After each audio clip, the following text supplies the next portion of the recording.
ಬೆಂಗಳೂರು ದೂರದರ್ಶನ ಕೇಂದ್ರ ಕೃಷಿ ವಿಶ್ವವಿದ್ಯಾಲಯ ಹಾಗೂ ಕೃಷಿ ಇಲಾಖೆಯ ಸಹಯೋಗದಲ್ಲಿ ಪ್ರಸ್ತುತಪಡಿಸುವ ರೈತ ರತ್ನ ರಿಯಾಲಿಟಿ ಶೋ ನಾಳೆಯಿಂದ ಚಂದನ ವಾಹಿನಿಯಲ್ಲಿ ಪ್ರಸಾರವಾಗಲಿದೆ ಎಂದು ಬೆಂಗಳೂರು ಕೃಷಿ ವಿಶ್ವವಿದ್ಯಾಲಯದ ಕುಲಪತಿ ಡಾ ಸುರೇಶ್ ಹೇಳಿದ್ದಾರೆ.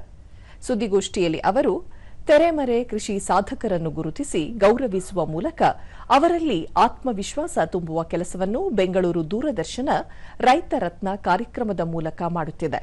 ಜೊತೆಗೆ ಸಾಧಕ ರೈತರನ್ನು ಪರಿಚಯಿಸಿ ಅವರನ್ನು ಮುಖ್ಯವಾಹಿನಿಗೆ ತರುವ ಗುರಿ ಹೊಂದಲಾಗಿದೆ ಎಂದು ತಿಳಿಸಿದರು. ಮತ್ತೆ ಮುಂದಿನ ಹಾದಿ ಯಾವ ರೀತಿ ಇದೆ, ಅವರ ಹೆಜ್ಜೆಯನ್ನ ಯಾವ ರೀತಿ ಇಡಬೇಕು ಅಂತ ಯೋಚನೆ ಮಾಡ್ತಾ ಇದ್ದಾರೆ ಅನ್ನೋದ್ರ ಬಗ್ಗೆ ಇಲ್ಲಿ ಅವ್ರ ಬಾಯಿಂದನೇ ಮಾತಾಡಿಸುವಂತ ಕಾರ್ಯಕ್ರಮ ರಿಯಾಲಿಟಿ ಶೋ ನಾಳೆ ಸಂಜೆ 6 ರಿಂದ 7 ಗಂಟೆಗೆ ದೂರದರ್ಶನ ವಾಹಿನಿಯಲ್ಲಿ ಪ್ರಸಾರ ಆಗ್ತಾ ಇದೆ. ದೂರದರ್ಶನ ಕೇಂದ್ರದ ಮುಖ್ಯಸ್ಥರು ಹಾಗೂ ಉಪಮಹಾನಿರ್ದೇಶಕ ಎ ಹನುಮಂತು ನಾಳೆಯಿಂದ ರೈತ ರತ್ನ ಕಾರ್ಯಕ್ರಮ ಪ್ರತಿ ಶನಿವಾರದಂದು ಸಂಜೆ 6 ರಿಂದ 7 ಗಂಟೆಗೆ ಪ್ರಸಾರವಾಗಲಿದ್ದು, ಭಾನುವಾರ ಮಧ್ಯಾಹ್ನ 12 ಗಂಟೆಯಿಂದ 1 ಗಂಟೆಯವರೆಗೆ ಮರುಪ್ರಸಾರವಾಗಲಿದೆ ಎಂದು ಮಾಹಿತಿ ನೀಡಿದರು. ದೂರದರ್ಶನ ಕೇಂದ್ರದ ಕಾರ್ಯಕ್ರಮ ವಿಭಾಗದ ಮುಖ್ಯಸ್ಥರಾದ ಎಚ್ಎನ್ ಆರತಿ, ರೈತ ರತ್ನ ಕಾರ್ಯಕ್ರಮ 1 ಗಂಟೆಯ ಅವಧಿಯಾಗಿದ್ದು, ಬೆಂಗಳೂರು ಕೃಷಿ ವಿಶ್ವವಿದ್ಯಾಲಯ ಮತ್ತು ಕೃಷಿ ಇಲಾಖೆಯ ಪ್ರಮುಖರು ತೀರ್ಪುಗಾರರಾಗಿ ಪಾಲ್ಗೊಳ್ಳಲಿದ್ದಾರೆ. ಅರ್ಹ ರೈತರನ್ನು ಗುರುತಿಸಿ ಪ್ರೋತ್ಸಾಹಿಸುವ ಉದ್ದೇಶ ಹೊಂದಲಾಗಿದೆ.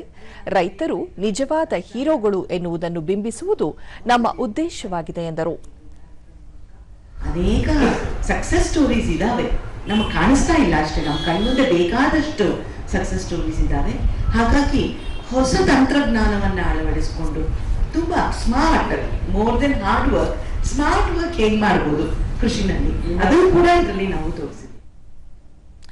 ಕಾರ್ಯಕ್ರಮ ನಿರ್ವಾಹಕ ಹಲ್ಕೂರ್ ಗೋಪಿನಾಥ್, ರಾಜ್ಯಾದ್ಯಂತ ರೈತ ಸಮುದಾಯದ ವಿನೂತನ ಪ್ರಯತ್ನಗಳು ಹಾಗೂ ಸಾಧನೆಯನ್ನು ರೈತ ರತ್ನ ಕಾರ್ಯಕ್ರಮದಲ್ಲಿ ಬಿಂಬಿಸಲಾಗುವುದು.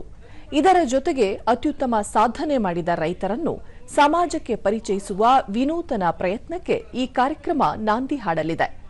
3 ಮಂದಿ ಅತ್ಯುತ್ತಮ ಕೃಷಿ ಸಾಧಕರಿಗೆ ಚಂದನ ಕೃಷಿ ರತ್ನ ಪ್ರಶಸ್ತಿ ನೀಡಿ ಗೌರವಿಸಲಾಗುವುದು ಎಂದು ಹೇಳಿದರು. ಹಲವಾರು ರೈತರಿದ್ರು, ಅದರಲ್ಲಿ ಯಾರು ಯಶಸ್ಸಾಗಿ ಹೆಚ್ಚಿನ ಒಂದು ಅವಕಾಶಗಳನ್ನು ಗಳಿಸಿಕೊಂಡಿದ್ದಾರೆ ಅವ್ರನ್ನು ಕರೆಸಿ ಈ ಒಂದು ರೈತ ರತ್ನ ಕಾರ್ಯಕ್ರಮದಲ್ಲಿ ಭಾಗವಹಿಸೋದಕ್ಕೆ ಅವಕಾಶವನ್ನ ಮಾಡಿಕೊಟ್ಟಿದೆ. ಕೃಷಿ ಇಲಾಖೆಯ ಅಪರ ನಿರ್ದೇಶಕ ಕರುಣಾಕರ್ ಉಪಸ್ಥಿತರಿದ್ದರು.